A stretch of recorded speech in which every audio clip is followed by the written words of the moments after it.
Good morning, students. Today we'll discuss about the law of supply. Okay.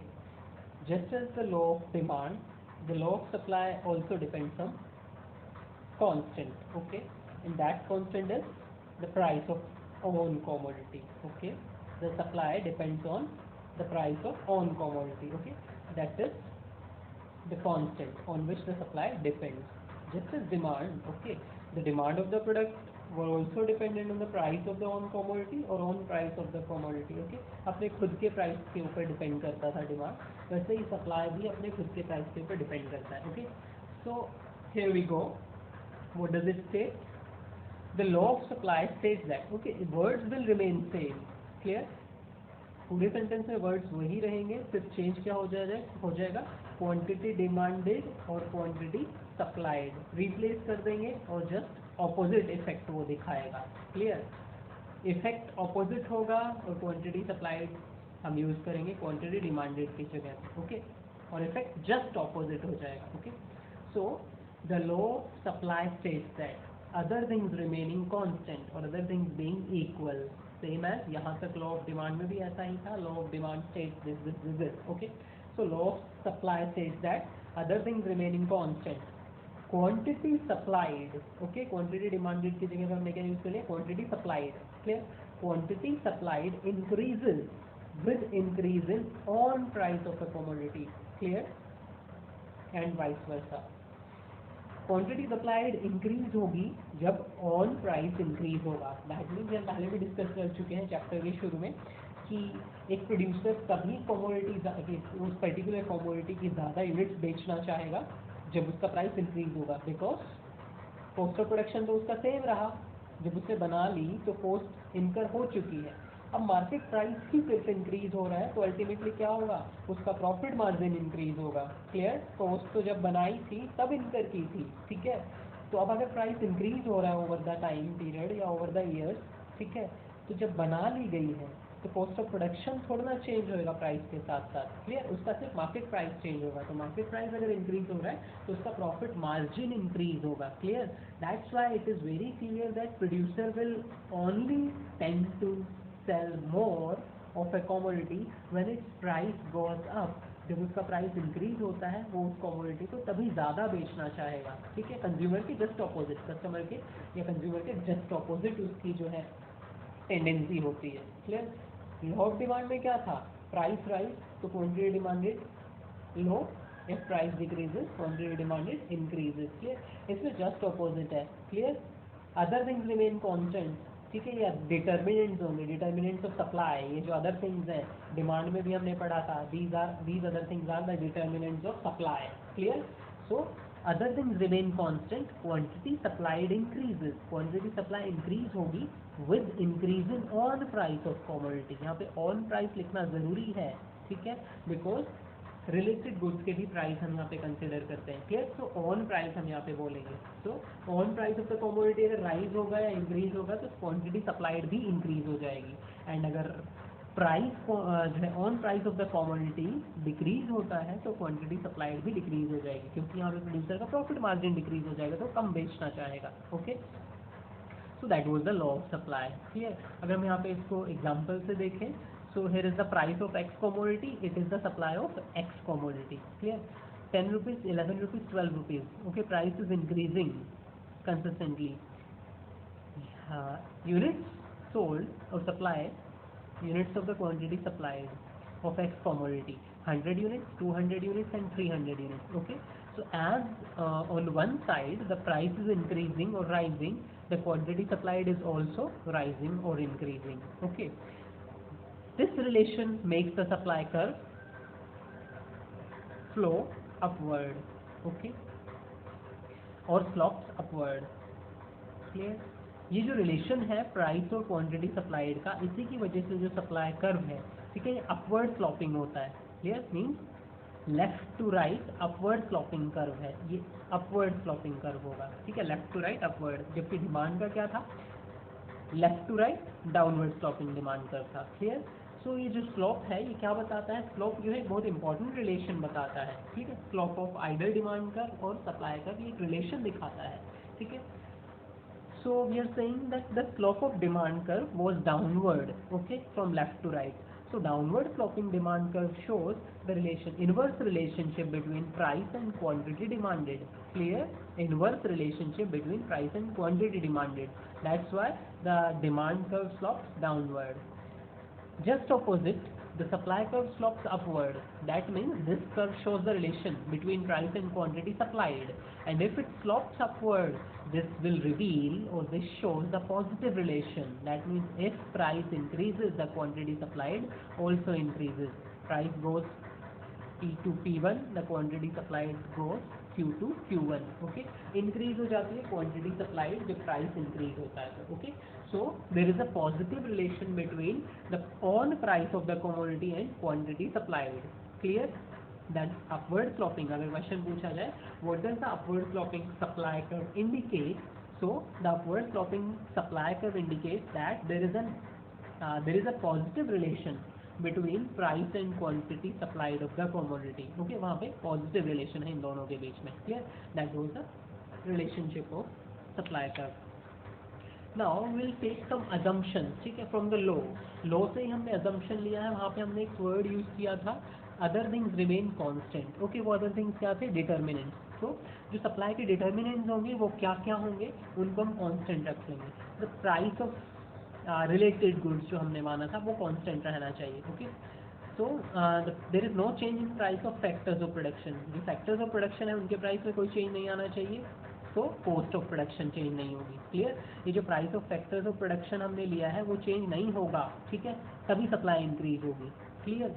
May be ऐसा भी हो सकता है कि price of factors of production भी चेंज हो जाए और वो कमोडिटी के मार्केट प्राइस से ज़्यादा चेंज हो जाए, तो फैक्टर्स ऑफ प्रोडक्शन का जो प्राइस प्रोड्यूसर को पे करना पड़ता है वो कॉस्ट बन जाती है, कॉस्ट ऑफ प्रोडक्शन. ओके, मैंने रॉ मटेरियल खरीदा तो रॉ मटेरियल का प्राइस पे किया, लेबर पावर या लेबर जो खरीदी है, ठीक है, उनकी सर्विसेज खरीदी है तो उनके बदले उनको पे करना पड़ा वेजेस के रूप में. ओके, अगर उनके प्राइसेस इंक्रीज हो जाते हैं तो कॉस्ट ऑफ प्रोडक्शन इंक्रीज हो जाएगी.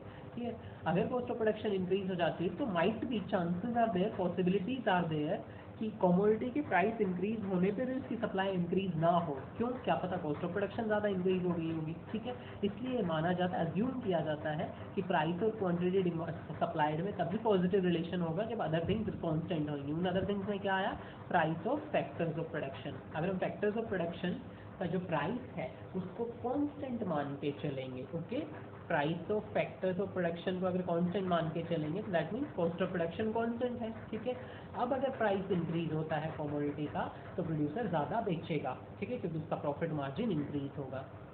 नेक्स्ट वन है there is no change in the technique of production. Production की टेक्निक में कोई चेंज नहीं होना चाहिए भाई. ठीक है, प्रोडक्शन की दो technique, we are using two techniques of production. One is labour intensive and other one is capital intensive technique. Okay, clear? So there should not be any change in technique of production. Means अगर labour intensive use कर रहे हैं तो labour intensive ही use करते हुए होने चाहिए. और if we are stick to capital intensive, ठीक है, we need to remain stick on the capital intensive. ठीक है, by the time we can not change, हम चेंज नहीं करेंगे. क्लियर?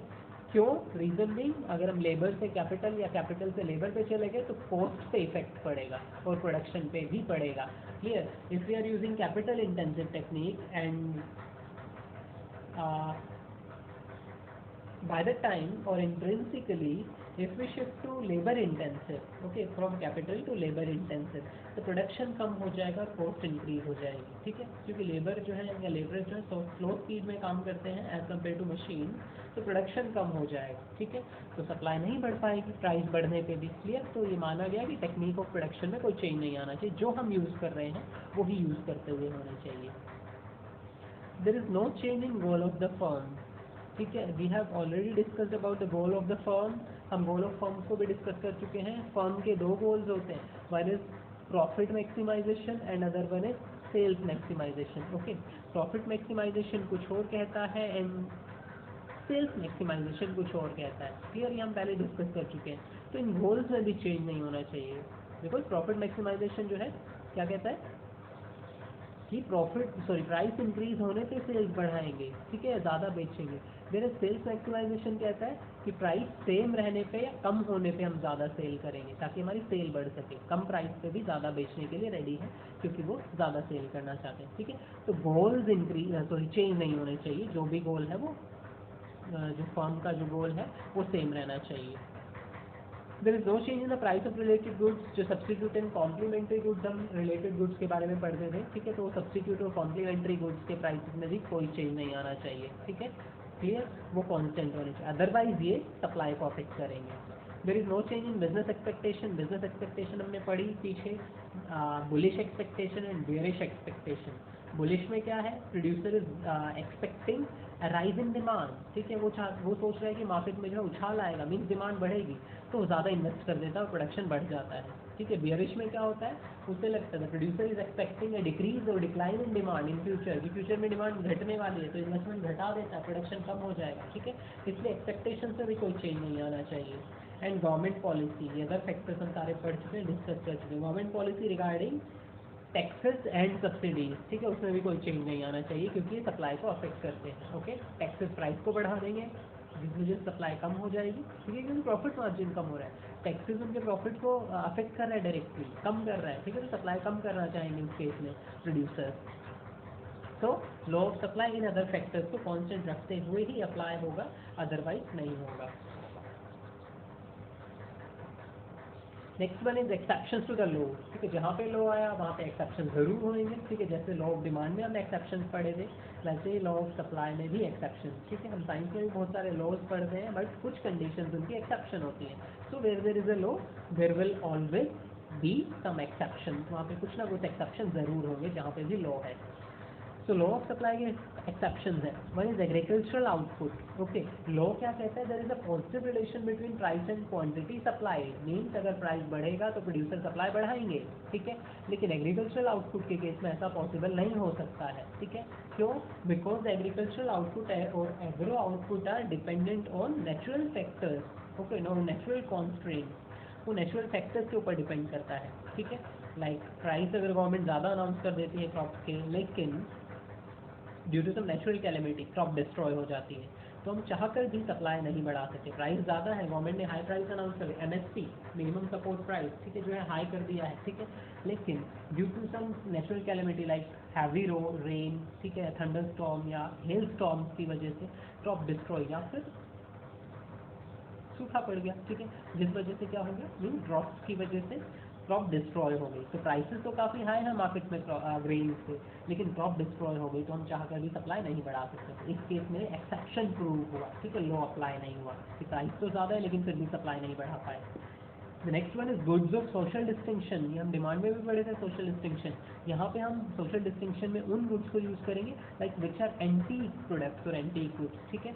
अगर प्राइस इंक्रीज हो जाता है तो भी इन गुड्स का सप्लाई हम नहीं बढ़ा सकते, because these are anti. Anti क्यों है?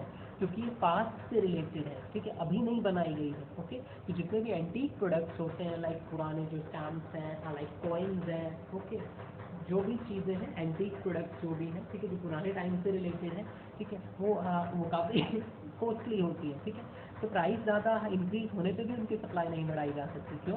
क्योंकि वो अब प्रोड्यूस नहीं की जा सकती है, वो एक टाइम पीरियड से रिलेट करती थी, ठीक है, तो उनकी सप्लाई लिमिटेड है, ठीक है। तो प्राइस बढ़ने पे सप्लाई नहीं बढ़ाई जा सकती क्योंकि वो एंटीक है, और अगर सप्लाई बढ़ जाती है तो एंटीक नहीं रहेंगी वो, ठीक है, फिर उसको एंटीक नहीं कहा जाएगा अगर सप्लाई बढ़ा सकते हो तो।